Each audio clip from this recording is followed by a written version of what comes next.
Este podcast é recomendado apenas para maiores de 18 anos. Sexo Explícito. O podcast para você gozar a vida.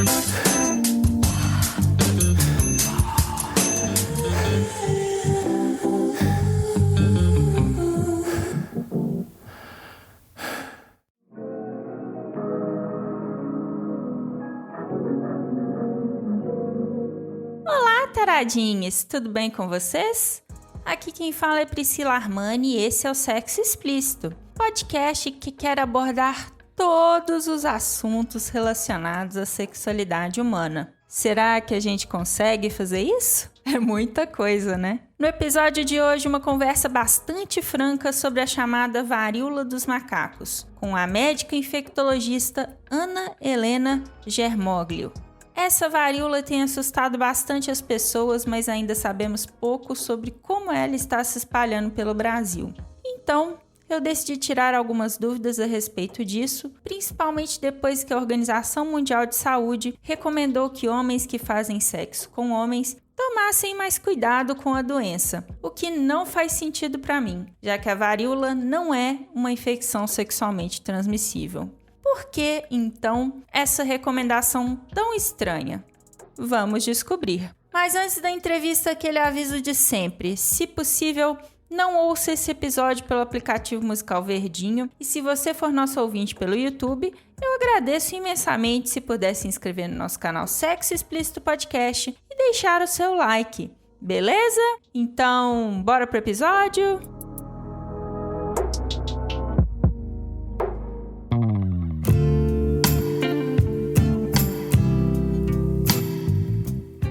Bom, doutora Ana, conta para os nossos ouvintes quem é você, quais são os seus pronomes e o que você faz. Então, meu nome é Ana Helena Germoglio, eu sou infectologista, nascida e criada lá na Paraíba, mas eu fiz pós-graduação, fiz infectologia aqui em Brasília, no Distrito Federal, e desde então já são 18 anos que eu moro aqui. Acabou que durante a pandemia fiquei muito voltada para a questão do Covid e hoje eu atuo no serviço público, no serviço privado e coincidentemente já atendendo bastantes casos da varíola do macaco e por coincidência hoje já atendi vários também. Interessante. Queria começar te perguntando o seguinte, a varíola ela foi considerada há alguns anos uma doença erradicada. Por que agora a gente está tendo tantos novos casos? Então, Priscila, apesar de ter um nome semelhante, né, a que está erradicada, a varíola humana, e agora que a gente tem a varíola do macaco. São vírus que são da mesma família, né, mas com manifestações bem diferentes. A que a gente tem erradicada é a varíola humana, agora a gente tem a varíola do macaco, que ela foi diagnosticada pela primeira vez em 1946. Depois tivemos o primeiro caso em humanos na década de 70 e ficamos tendo pequenos surtos de casos aglomerados ao longo dos anos. Mas é uma doença que era endêmica, ou seja, era localizada em alguns países da África, principalmente na África Ocidental, e agora que ela vem disseminando no mundo. Mas a varíola humana, graças a Deus, ainda é considerada uma doença sob controle e sem registro de novos casos. Apenas tem um nome semelhante, mas com manifestações completamente diferentes.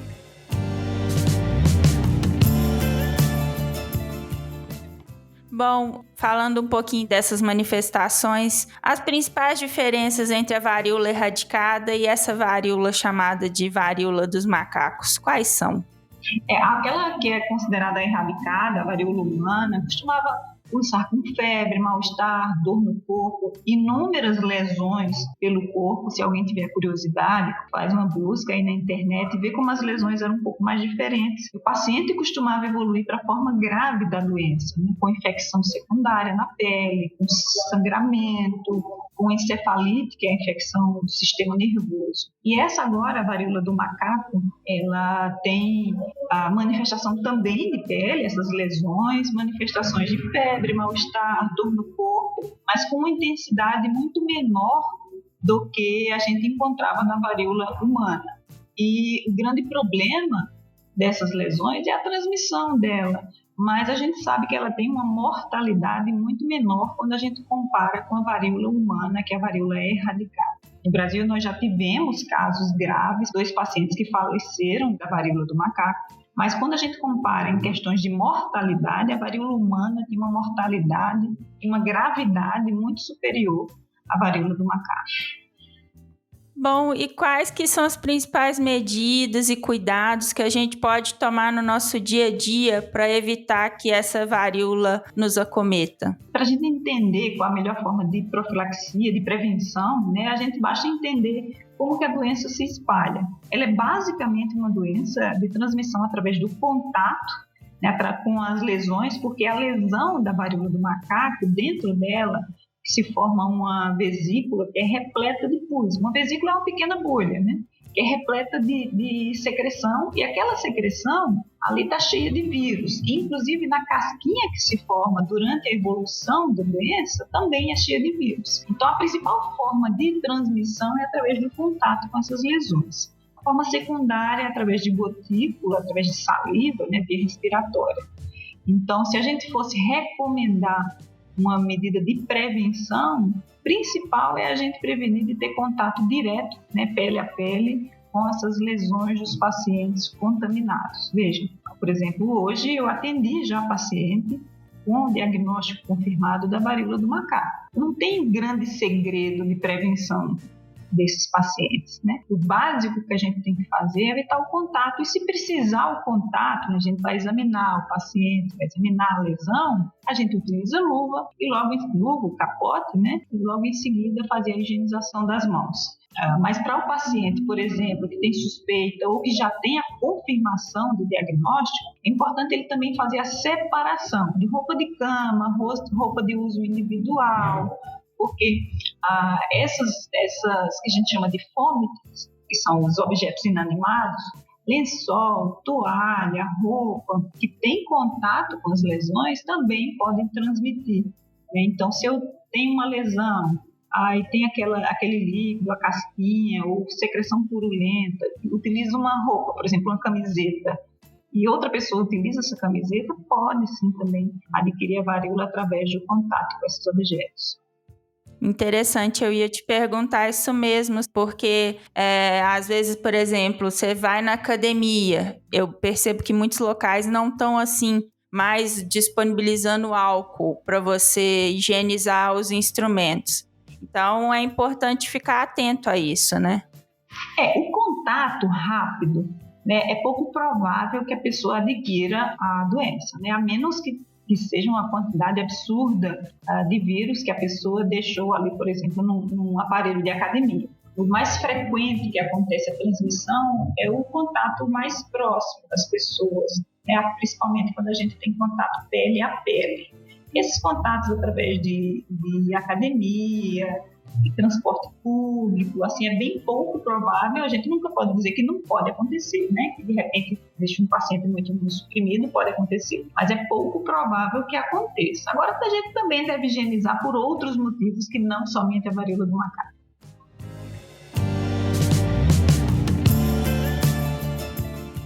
Por que a população brasileira ainda não tem perspectiva de ser vacinada contra essa nova varíola? A vacina que a gente utiliza para a varíola, ela não tem uma grande disponibilidade, né? E, infelizmente, a nossa gestão está um pouco atrasada nessa negociação. O governo conseguiu negociar 50 mil doses de vacina, mas sabendo que é uma vacina de dose dupla, no máximo a gente vai ter que conseguir imunizar 25 mil pessoas. Os países que já estão vacinando amplamente seus pacientes, eles têm uma curva de evolução de casos que para nós é muito bonita, né? A partir do início da vacinação das pessoas que tiveram contato, por exemplo, dos indivíduos que foram selecionados para imunizar, a gente vê uma queda importante da quantidade de casos novos. E isso faz com que é assim que a gente consegue controlar essas doenças que são imunopreveníveis. Então, infelizmente, a nossa gestão está bem atrasada nessa chegada de vacina, né? A Anvisa já autorizou a importação das doses, mas mesmo assim, 50 mil doses é somente a ponta de um problema muito grande que a gente tem para resolver. O que a gente sempre fala, né, para para os colegas, para os próprios pacientes, que apesar de ser uma doença de gravidade muito pequena quando a gente compara com outras, a varíola humana, a Covid inicialmente, mas é uma doença que gera muito sofrimento para o paciente. Infecção secundária, dor, dependendo da localidade onde é a lesão.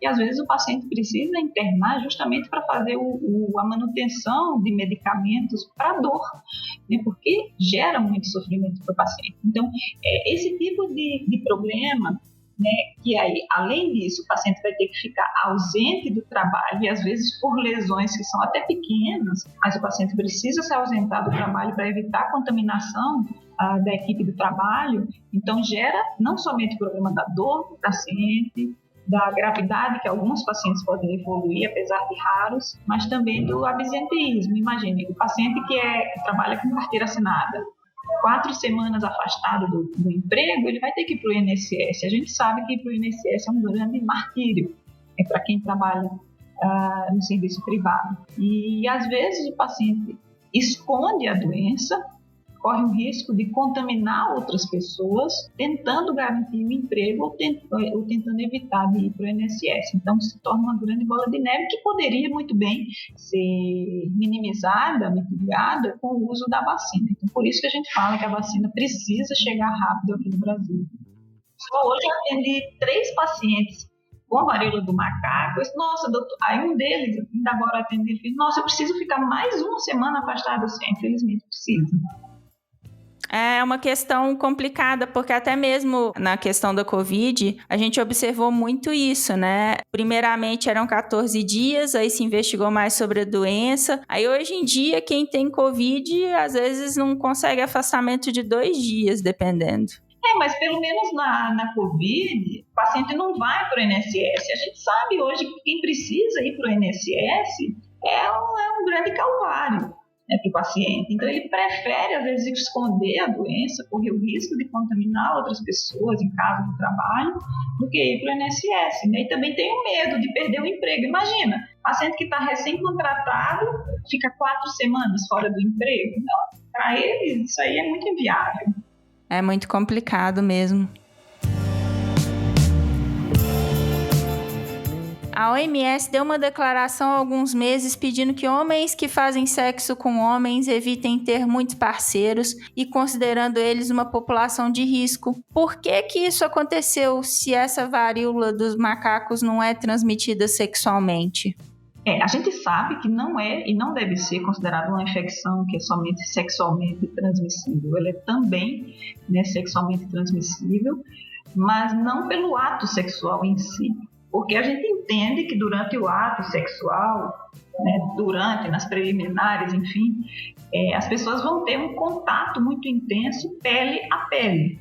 E isso é o princípio básico da transmissão da varíola do macaco. Uma vez que eu tenho uma lesão e outra pessoa tem um contato comigo, por exemplo, pele a pele, seja nas preliminares, seja durante o ato sexual, seja no sexo oral, no sexo vaginal, no sexo anal, enfim, tanto faz, né? Mas desde que haja um contato pele a pele, onde tenha uma lesão, isso faz com que haja a transmissão muito mais fácil do que outro tipo de contato, um contato eventual, por exemplo, porque a fricção faz com que a lesão estoure e aí, dentro da lesão, eu tenho um monte de vírus e aí fica muito fácil de contaminar outras pessoas.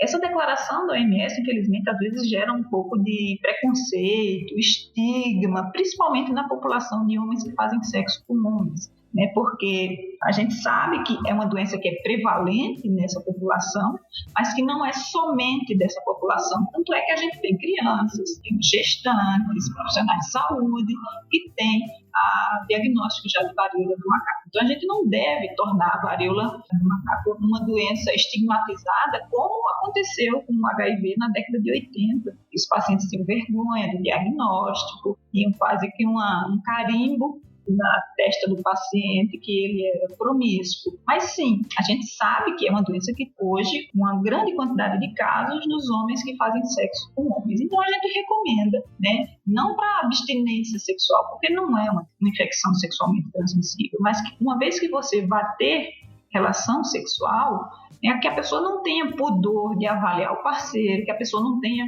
a vergonha de se autoavaliar, de ter lesão, e também que tenha consciência de que se tiver lesão, mesmo que não seja confirmada, mas que for suspeita, que a pessoa faça a sua prevenção, que faça a testagem, que evite o contato com outras pessoas, até você ter o diagnóstico de certeza se é ou se não é a varíola. Bom, queria te perguntar se você acha que existem riscos reais de uma nova pandemia. Como você acha que vai se dar o número de casos e o contágio dessa varíola em território brasileiro? Então, é uma doença que tem, durante a pandemia da Covid, né, no início da pandemia, foi muito falado o que a gente chama de RT. RT é a taxa de transmissão. Então, se a gente colocar o RT, que é essa taxa de transmissão da varíola, o macaco ele tem um RT muito baixo, né? Então é pouco provável que tenha essa explosão de casos como a gente viu na questão da Covid. Bem pouco provável, né? Porque a transmissibilidade é baixa, diferente também da varíola humana, diferente do sarampo, da rubéola, de outras doenças que são transmissíveis, doenças infecto-contagiosas que não são transmissíveis assim. Então é pouco provável que a gente tenha esse boom de casos como a gente teve na Covid, de a gente ter uma pandemia. Mas os casos eles devem ter pequenos surtos, né? Como a gente vem tendo. Então a gente tem agora no Brasil e em outros países, até que haja um controle, e esse controle vai ser através da vacinação. Uma vez que a gente tem iniciado a imunização da população, e isso vários países já mostram, quando começa a imunizar, a curva de casos ela começa a regredir, e é aí que a gente consegue estagnar esse surto. Mas é muito pouco provável que a gente tenha uma pandemia da mesma forma como nós tivemos com o Covid. Mas é claro, por se tratar de uma doença viral, a gente já aprendeu também com a Covid que pode existir variantes e a gente não sabe como uma variante vai se comportar até que ela apareça. Toda doença viral, ela pode estar sujeita a acontecer isso, mas até pela forma de transmissão, pela taxa de transmissibilidade e pelo tipo de vírus, é bem pouco provável que a gente tenha uma explosão de casos como tivemos na Covid.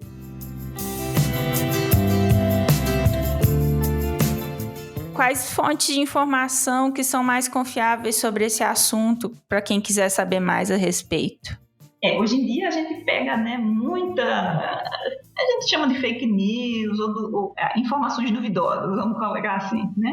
Então é muito interessante que as pessoas se informem em fontes confiáveis, né? Procure o seu médico de referência, procure sites confiáveis, o site do Ministério da Saúde, alguns locais, alguns estados têm informações, a vigilância sanitária local tem informação também. O site do CDC, que é o site americano, que é o equivalente à nossa Anvisa, também tem informações muito interessantes, tanto para o público da área da saúde, quanto para o público leigo.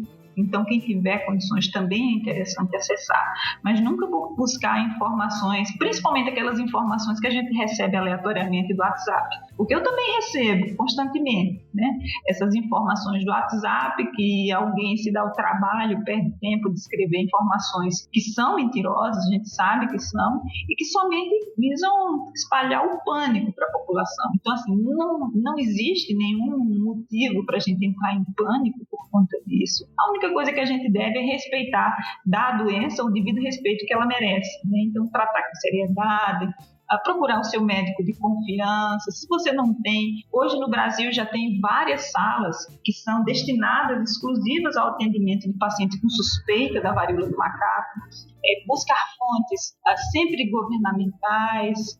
A fonte do CDC é excelente, apenas é em inglês, quem tiver um pouco de dificuldade, mas coloca no tradutor da internet, também ajuda bastante, mas duvide bastante dessas informações que levam pânico e que a gente costuma receber rotineiramente através do WhatsApp. Bom, doutora, qual conselho você daria para pessoas que talvez suspeitem estar doentes? Não existe a fórmula mágica, né? O que você tem que fazer é você ir no médico, você vai no posto para fazer o exame. O exame é bem simples, é o exame que se chama PCR, uma técnica muito semelhante ao PCR para Covid, que todo mundo já está careca de saber, né? Então, é o exame de PCR para monkeypox ou PCR para varíola do macaco. Então, teve suspeita, imediatamente a gente precisa procurar uma unidade de saúde, seja no serviço público ou no serviço privado, para fazer a coleta. Hoje, os serviços públicos eles já têm locais de coleta selecionados para fazer isso no Brasil inteiro. E algumas unidades de serviço privado, alguns laboratórios de serviço privado também já fazem o PCR, né? Então, teve suspeita, não tem fórmula mágica, não adianta colocar nada em cima. Às vezes o paciente coloca pomada, passa álcool. Então, hoje eu atendi paciente que passou álcool na lesão. A única coisa que vai fazer é piorar a lesão e gerar mais dor para o paciente. Então, teve suspeita, procura o serviço de atendimento médico e faz a coleta do PCR. Enquanto não tiver o resultado do diagnóstico, o paciente precisa ficar em isolamento, precisa fazer a precaução. Não existe fórmula mágica, não existe pomadinha que vai sarar do além, né? Não existe nada de colocar café, álcool, nada dessas gororobas que o pessoal inventa, né? A única solução para confirmar o diagnóstico é fazer o exame de PCR na lesão.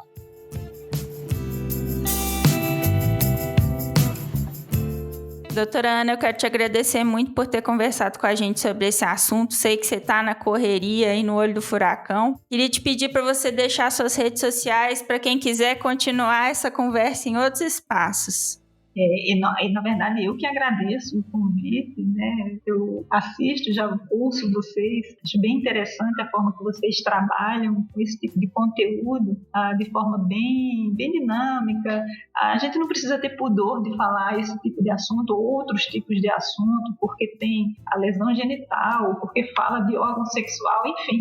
A gente precisa levar a educação para a população e como infectologista, como médico que trabalha com pacientes com HIV, né, trabalha com a população trans, a gente sabe o preconceito que o paciente sofre e a gente não precisa levar mais preconceito relacionado a doença nenhuma. O preconceito, ele só gera estigma, ele só gera dificuldade de auxílio médico, ele só gera mais dificuldade do paciente, mais obstáculo do paciente a conseguir acesso ou até de buscar o acesso mesmo. Então, a gente precisa falar claro e abertamente sobre esse e vários outros assuntos relacionados à saúde, né? Porque a saúde é o bem mais importante que a gente tem, saúde física e saúde mental. Então, uma doença dessa pode levar a problemas de saúde física, mas também de saúde mental para o paciente.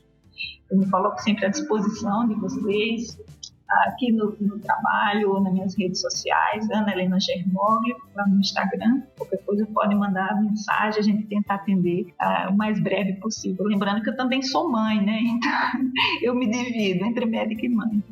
Sensacional.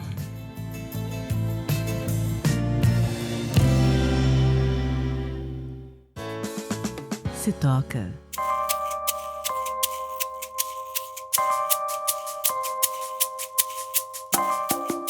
No episódio de hoje eu gostaria de recomendar para vocês a temporada mais recente do podcast 37 Graus, chamada Corpo Especulado.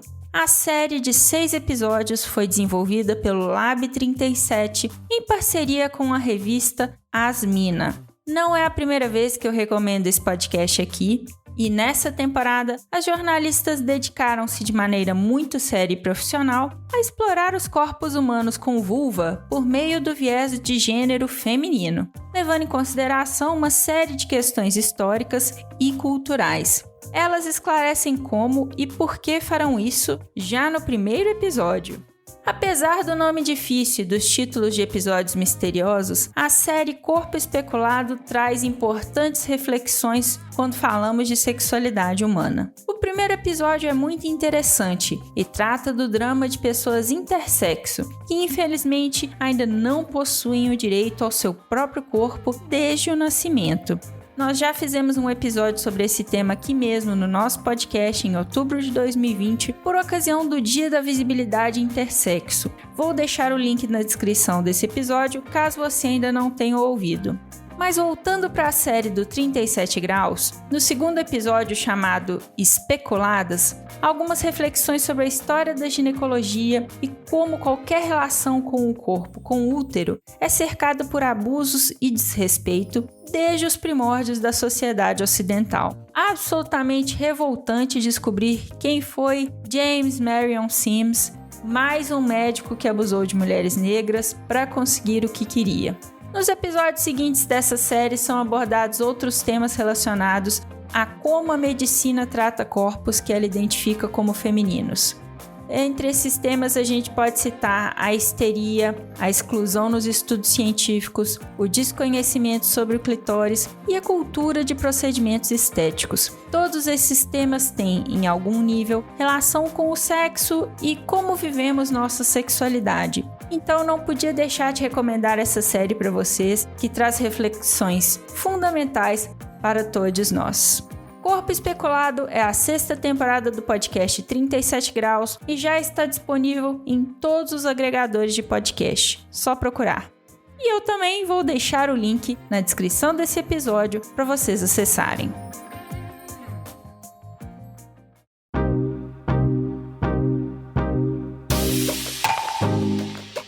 E este foi mais um episódio do podcast Sexo Explícito. Foi bom para você? Lembrando que todas as informações sobre esse e os demais episódios estão em sexoexplicitopodcast.com.br. Nosso site é o melhor lugar para você ouvir o nosso podcast. Pedimos a você que, se possível, não ouça o Sexo Explícito pelo aplicativo Verdinho. E este programa foi editado pela Voz Ativa Produções, produtora de audiovisual independente de protagonismo preto, feminino e LGBTQIA+.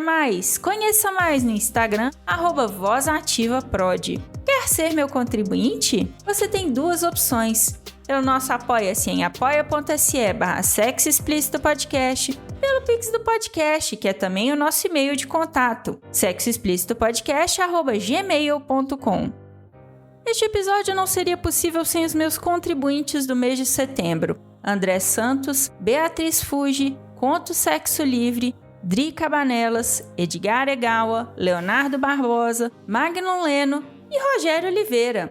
Obrigada demais por apoiarem Mulheres Podcasters. Estamos no Instagram no @Sexo Explícito Podcast e você também pode me ouvir em qualquer agregador de podcast de sua preferência, além de Deezer, iTunes, Google Podcast e também no YouTube. E aí, o que você está esperando? Bora gozar a vida?